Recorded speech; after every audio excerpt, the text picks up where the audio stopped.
when we're conscious of Jesus on the scene, he would say to us, if you could hear him, he would say to you the very same thing he said to them in the midst of their trouble. Cheer up. I'm glad it's him saying that, not me. You know, the last thing you want to hear when you're in the middle of trouble is somebody say, cheer up. Oh, yeah? Well, I'll show you cheer. Because you don't really feel like hearing that. It's sort of like easy for you to say, you know. But on the other hand, Jesus, let's agree that Jesus is qualified to say it, because as we read in Hebrews, consider him. You know, think about him. Think about the things that he endured. He knows what it's like to endure suffering and pain. But he says to us, listen to why he says it. He comes to them in the middle of their trouble, in the middle of their trial, in the middle of their unpleasant experience, and he says, be of good cheer. Why? It is I. It's me. In other words, I'm here. Don't be afraid.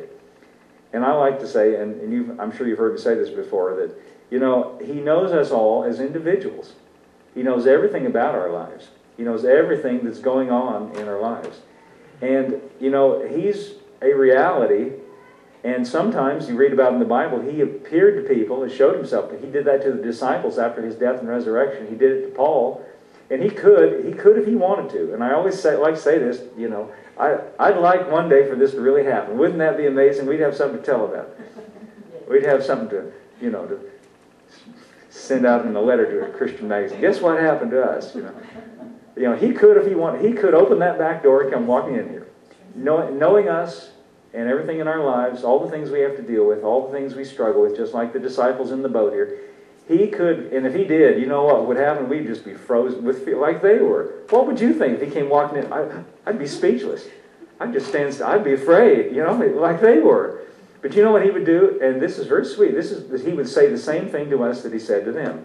And I think he would just come to us, each one individually, look into our eyes, knowing everything about us, take us by the hand and say, don't be afraid, it's me. Cheer up, I'm here. But you know what? Even if that doesn't happen, I'll tell you, for him, I'll be his spokesman today. And that's what he's saying to you as an individual. Don't be afraid. He's with you. Even if you're not seeing him and conscious of it, he said, I will never leave you or forsake you. So I'll be with you until the end of the age. That's what he said in the conclusion of this very gospel, in Matthew's gospel. Cheer up, knowing full well everything that we have to deal with. He knows about it better than we do.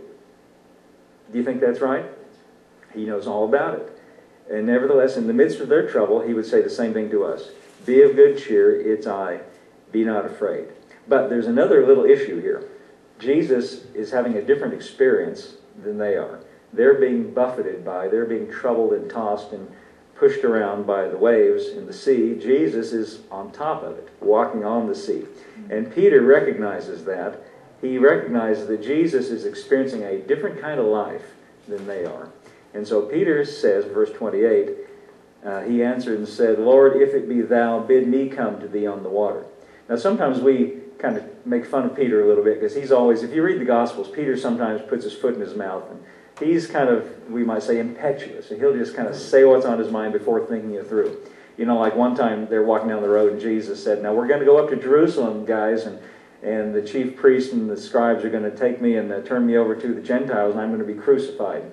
And Peter said, oh, no, Jesus, no, that's not going to happen to you. And Jesus turned to Peter and said, get thee behind me, Satan. That's kind of a rebuke, isn't it? So Peter had a kind of reputation for, you know, saying things before thinking. You know, like, well, anyway, yeah, speaking, there's a little saying about that.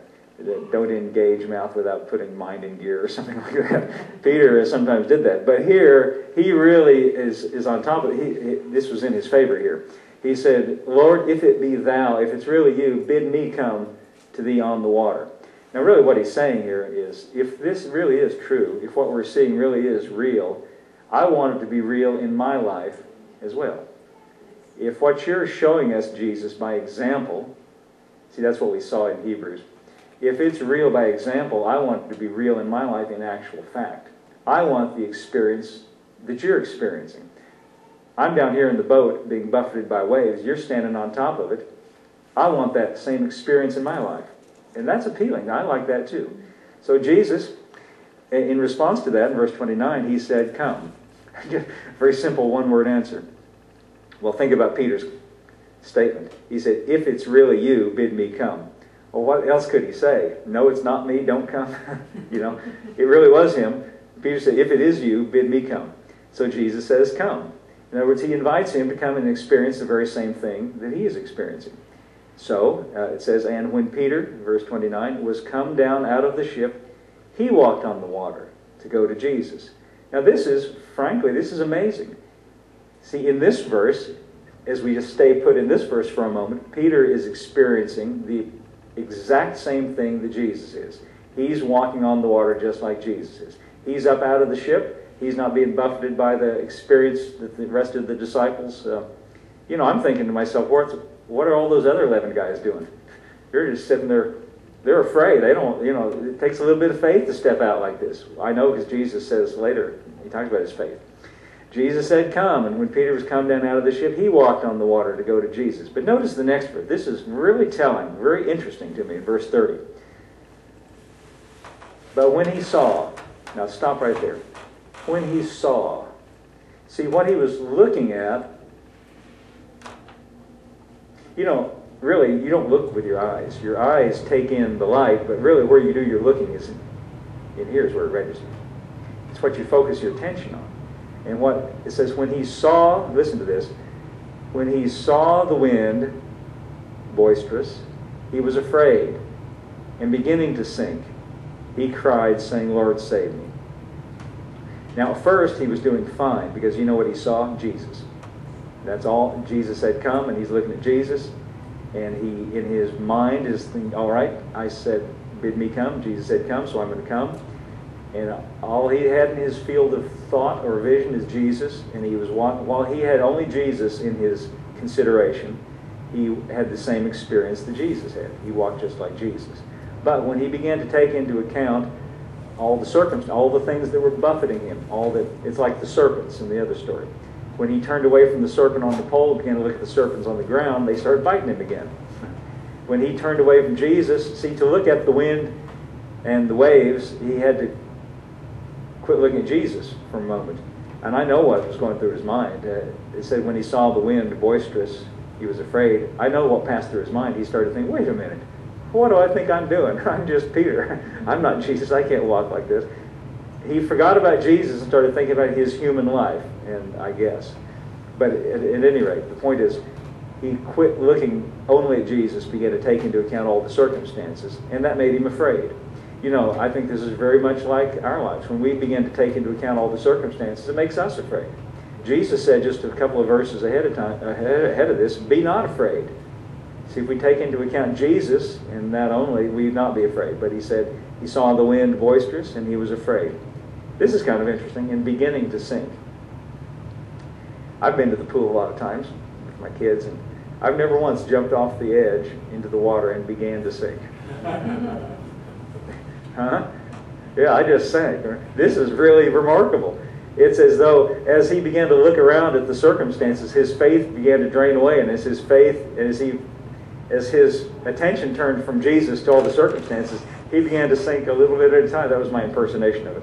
And beginning to sink, he cried, said, Lord, save me. And look at this, verse 31. Immediately, Jesus stretched forth his hand and caught him. Wow, this is pretty amazing. He's able to help, isn't he? Peter did the right thing. I mean, I'm sure Peter didn't have time to analyze it like we've been doing and think it all through. It all happened really fast with Peter. But nevertheless, he cried to Jesus. Jesus stretched forth his hand and caught him. Now listen to what Jesus said to him after this whole experience.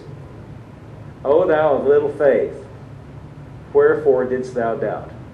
Jesus summed up this whole experience in two opposite things, faith and doubt. Now, evidently then, when he was walking on the water, just like Jesus, it was because of his faith. Well, faith in Jesus, right? And when he began to sink, it was because of his doubt. Why did he begin to doubt? Because he began to look around at all the circumstances and all the... really, let's just think about this for a minute. The fact that there was wind and waves didn't really have anything to do. It was totally separate from what he was experiencing with Jesus. It had nothing to do with it. You mean to tell me if it's calm enough and if there's no waves, we could all go walk on the water? It had nothing to do with it, did it? Right? It only had to do with one thing, Jesus, and his faith in Jesus. And the lesson of this story is, if we can focus our attention on Him,